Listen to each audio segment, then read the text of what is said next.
Wanita cantik memegang dadu. Tebak saja skor dadu yang benar. Maka bisa mendapatkan 100 miliar yen. Sekitar 5 miliar yuan. Uang tunai ditumpuk setinggi 2 meter, di samping. Jika menang boleh bawa uang ini pergi. Jika tidak menang, akan berakhir seperti ini. Ini adalah game yang dirancang oleh orang kaya di Jepang. 这是一位日本顶级富豪设计的游戏。 Sumber daya mereka setara dengan setengah dari sumber daya Jepang. Game ini bukan untuk hiburan, tetapi untuk membantu orang itu memilih ahli waris. Banyak orang bergabung. Ada anak sekolah, ada bajingan dari masyarakat. Ada orang yang menganggur. Tentu saja tujuan mereka adalah uang itu. Tapi tidak ada yang peduli, hanya fokus menangkan saja permainannya. Pergi saja ke gerbang terakhir untuk mendapatkan uang ini. Dan dapatkan tahta pewaris perusahaan terbesar di Jepang. Gerbang pertama sangat sederhana. Tebak dengan benar wanita cantik yang memegang dadu. Taruh di kandang besi yang sesuai. Tetapi di dalam sangkar ada bola besi seberat 100 kek. Ketika waktu balasan berakhir. Jika jawabannya salah, bola besi di dalam sangkar akan jatuh. Orang di dalam akan menjadi seperti kucing jenius. Pecah menjadi 100 keping. Tingkat kematian game ini menyumbang 83%. Lihat kerumunan orang melihat tumpukan uang. Dan kesempatan untuk menang adalah 1/6. Mungkin bisa mendapatkan 100 miliar. Sebelum dimulai, sekretaris melakukan 3 kali tes. Setiap kali taruh duda ke dalam mangkuk. Jumlah poin yang muncul adalah 1 poin. Keempat kalinya dimasukkan. Dia menutup-tutupnya, permainan resmi dimulai. Batas waktu adalah 30 menit. Pemain dalam waktu ini menebak skor yang benar. Pilih kandang besi untuk masuk. Semua orang mulai rusuh. Probabilitas adalah 1/6 berdasarkan keberuntungan. Tapi pria berambut abu-abu tidak berpikir begitu. 3 kali, angka 1 muncul. Jadi peluang keempat muncul. Adalah 1/200.096. Jadi kandang nomor 1 tidak aman. Gangster gemuk segera bantah. Dia bermain di kasino selama bertahun-tahun. Dadu 3 kali sebelumnya muncul angka 1. Jelas menggunakan trik. Bagian tengah dadu diubah oleh seseorang. Tidak peduli apa, akan muncul 1. Ini disebut dadu berputar. Walaupun dia omong begitu. Tapi diri sendiri tidak berani masuk ke dalam kandang nomor 1. Sekretaris melihat bahwa semua orang tidak bergerak. Buat aturan baru. Saat permainan selesai. Masih bertahan di kandang orang itu akan menang. Jika tidak ada yang menebak jumlah poin yang benar untuk melewati pintu. Tentu saja, premisnya adalah masih hidup. Semua orang terkejut. Semua memikirkan aturan baru. Sekarang seorang siswa SMA berjalan melewati semua orang. Masuk ke kandang nomor 1. Lalu duduk di satu sudut. Punya pemimpin. Semua orang bergegas. Masuk ke kandang nomor 1. Hanya pria ini masih tenang terus berpikir. Karena dia memperhatikan. Ingat sekretaris pelempar dadu ada yang aneh. Terlihat sangat mirip. Tapi sebenarnya itu semua sudah disiap dari sebelumnya. Tujuannya adalah untuk membingungkan semua orang. Jadi nomor 1 sama sekali tidak aman. Jika dia berpikir seperti itu. Jadi sekelompok orang di kandang nomor 1. Semua orang lari keluar. Pria itu berpikir untuk sesaat lalu masuk ke kandang nomor 2. Dia menatap bola besi di atas lalu melihat sekeliling. Dan duduk di saat sudut. Kedua teman dia tidak mengerti. Apakah kandang nomor 2 aman? Dia menjawab. Saat bola jatuh, semua akan tahu. Bagaimana ini bisa dianggap sebagai jawaban? Tapi mereka tetap ikuti temanya. Duduk di samping. Waktu akhir permainan adalah 5 menit. Semua harus memilih. Kandang nomor 1 bahaya tidak ada yang masuk. Kandang nomor 2 hanya pria itu dengan temanya. Kandang nomor 3 hanya ada 3 orang juga. Pria gemuk juga pilih untuk diri sendiri kandang nomor 4. Semua orang tersisa di kandang nomor 5 atau 6. Dengan hitungan mundur sekretaris. Kandang sudah dikunci. Tutupnya juga terbuka. Ekspresi setiap orang berbeda. 一时间，众人表情各异。 Pria itu menerima takdir dengan tenang. Pria gemuk menggelengkan kepalanya dengan gembira. Setiap orang harus menghadapi kematian yang menakutkan. Lihat bola besi di depan. 看着眼前的铁球， Dia menghela nafas lega. Dia tahu diri sendiri sudah tebakannya benar. Karena ini bukan permainan tebak jumlah poin pada dasarnya. Tapi bagaimana bertahan hidup di kandang. Hanya bisa mengandalkan kebijaksanaan dan keberuntungan. Jika keduanya tidak memiliki, hanya bisa berubah menjadi daging cincang. Kelompok orang berpakaian warna hitam yang membawa beberapa orang mati keluar. Sekretaris menyatakan, penyintas berhak menerima 100 miliar. Tapi mereka harus ikuti permainan kematian berikutnya. 3 orang ini terkunci di sebuah tiang. Kandang kaca mulai naik. Kemudian pipa air mulai mengalir. Apakah Anda pikir mereka dianiaya? Tidak, semuanya sukarela. Tujuan adalah 100 miliar uang cash. Mereka sedang bermain game. Disebut penghitungan waktu mundur tubuh manusia. Terkunci di ruang air dan menjawab pertanyaan. Jika menjawab dengan benar, air akan berhenti. Jika jawabannya salah, maka mati. Hanya satu pertanyaan. Kelihatannya sederhana tapi gila. Jika ruangannya sama, apa yang akan Anda lakukan? Jawaban pertama adalah memilih orang. Tapi pertanyaannya sama sekali tidak sederhana. Semua orang secara otomatis mengabaikannya. Lalu, mereka dengan tegang untuk menebak. Pria gemuk berpikir, laut yang besar.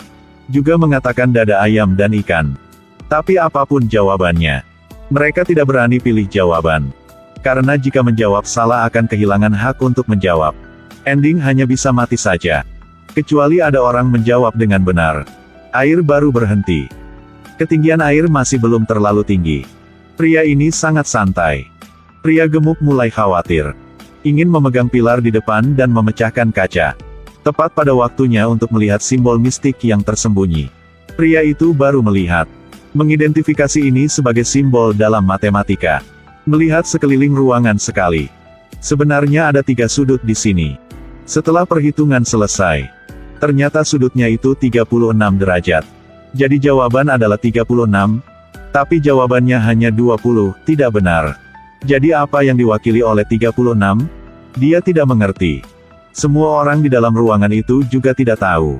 Hanya bisa melihat ketinggian air udah sampai mana. Sudah sampai dada. Akhirnya ada orang tidak bisa menahan lagi, langsung beri jawaban. Tapi ketika mereka masih bingung untuk menemukan jawaban, apa yang mereka dapatkan hanyalah eliminasi. Orang-orang yang tersingkir satu demi satu.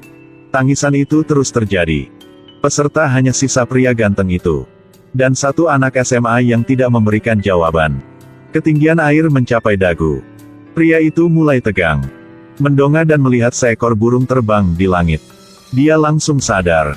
Ruangan sengaja didesain transparan. Adalah karena untuk melihat dari atas. Semua akan menjadi bentuk gambar. 3 sudut sebelumnya adalah 36 derajat. Dilipat menjadi segi 6. Dan dapat membentuk gambar. Itu adalah gambar bintang. Lihat jawabannya.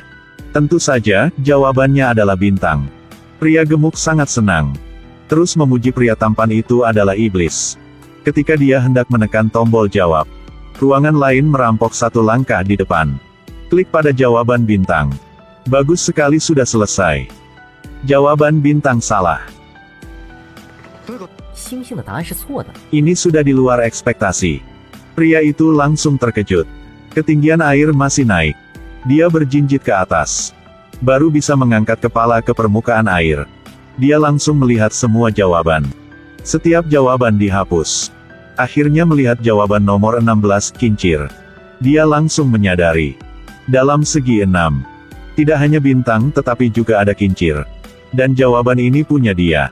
Adalah jawaban yang benar. Air di lemari kaca mulai mengalir keluar. Dia berhasil menangkan game ini. Yang lebih penting adalah, dia berhasil selamatkan semua orang. Tapi kali ini menang. Belum tentu bisa menang lagi di depannya. Gerbang berikutnya adalah perangkap sebenarnya. Ini adalah game. Lebih berbahaya dari Squid Game. Mata pemain lihat ke atas. Di kepala ada jangkar besi seberat ratusan kilogram. Menggunakan tangan untuk mengelusnya dengan lembut tiba-tiba menjadi berdarah. Game ini punya nama, Decap Bizing Big Ancor. Hadiah uang dari game ini adalah 100 miliar yen. Aturan permainan sangat sederhana. Masih menjawab pertanyaan. Jika jawabannya benar, perahu akan naik. Jika salah, jangkar besi akan jatuh. Sampai saat itu akhirnya akan seperti orang lain. Jika ingin menang game ini, 游戏想要获胜， Harus menjawab semua pertanyaan dengan benar. Atau semua orang ikut main game akan mati. Pertanyaan pertama dia jawab dulu dengan kacamata. Dia memilih jawaban yang benar. Tapi karena stres, dia salah jawab. Jangkar besi turun secara bertahap. Pertanyaan kedua untuk pria tampan. Dia memilih nomor 2. Pelan-pelan jawab dengan benar. Pria berambut panjang di sebelahnya juga memilih pertanyaan dan jawaban yang tepat. Giliran pemakai kacamata lagi. Kali ini dia memilih pertanyaan yang aneh. MC berkata, ini memutuskan apakah menambatkan besi akan naik atau tidak. Pertanyaan sebelumnya dijawab salah. Akan mengumpulkan poin, jangkar besi akan diturunkan atau ditarik kembali. Harus menjawab dengan benar agar jangkar besi dapat ditarik ke atas. Dan sebaliknya akan turun. Dan pria berkacamata tidak mengecewakan harapan semua orang. Sudah menjawab yang salah. Dengan gerakan gigi gergaji. Melihat pisau di depan. Pria tampan menyuruh pria kacamata jangan memperhatikan. Mereka masih memiliki kesempatan untuk menang. Karena dia menemukan cara untuk menang. Hanya pertanyaan kunci harus menjawab dengan benar. Mereka akan menang. Dan pertanyaan itu bersembunyi di ancor. Kalimat dari 6 huruf jangkar besi. Hanya perlu diri sendiri pilih jawaban yang benar untuk menang. Tapi dia tidak tahu. Sekretaris sedang menonton di belakang kamera. Selalu menatap mereka. Sangat sulit bagi mereka untuk menang. Dan tentu saja, kacamata mengenai pertanyaan kunci lagi. Kali ini, adalah sekretaris untuk mengubah posisi pertanyaan. Dan pria kacamata sudah menjawab salah sekali lagi. Intinya, jangkar besi akan meluncur di atas kulit. 2 akan jatuh di kepala. Along. Jangkar besi pertama kali berlumuran darah. Kurang dari 2 cm dari dahi. Jika jawabannya masih salah, mereka akan mati. Sekretaris melihat pria tampan. Sangat senang di hati. Terus gunakan trik untuk menghadapinya. Jika pria tampan pilih pertanyaan yang tepat. Ini semua adalah pertanyaan skor rendah. 2 orang yang tersisa semuanya adalah pertanyaan sulit, skor tinggi. Sangat sulit untuk menjawab dengan benar. Ini menghasilkan poin akumulasi yang lebih rendah. Pria tampan mulai bingung. Jika pria pakai kacamata pilih pertanyaan kunci lagi, mereka pasti akan mati. Dan Tuhan juga tidak punya cara lain. Tapi pertanyaan punya pria kacamata kali ini bukan pertanyaan kuncinya. Tapi pria rambut panjang yang dapat. Pertanyaan kali ini adalah dalam 15 detik. Ucapkan 8 karakter kanji yang sama. Gunakan idiom 2 kali. Pertanyaannya tidak sulit.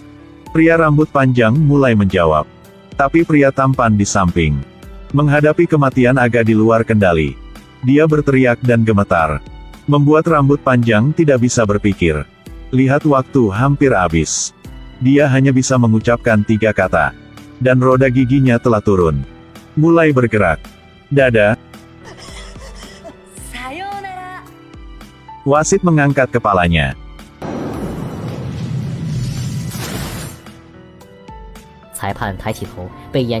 Takut dengan pemandangan di depan. Pisau tajam dari jangkar besi. Terjebak di samping. Pria tampan menghela nafas lega. Kali ini tebakannya benar. Sebenarnya baru mulai dia menyentuh jangkar besi. Untuk memperkirakan jarak jangkar besi ke mereka. Kemudian dasar posisi jangkar besi akan jatuh. Dihitung bahwa setiap kali jatuh adalah 3 cm. Adalah 3 cm. Dan akhirnya jatuh ke baris ke-12. Persis apa yang dihitung. Berhasil menyebabkan jangkar besi jatuh keluar. Pikiran punya monster. Taipan yang merancang game itu juga keluar. Menyatakan kemenangan. Dan kasih tahu dia. Dia mendapatkan kualifikasi untuk bergabung dengan pertandingan terakhir. Posisi pewaris. Apakah kalian suka film ini? Ini adalah film Jepang yang bagus. Topik seperti film The Squid Game. Terima kasih semuanya sudah mau nonton. Film berakhir di sini. Jangan lupa follow dan ikuti fanpages punya kaminya. Sampai jumpa di video berikut. Bye-bye.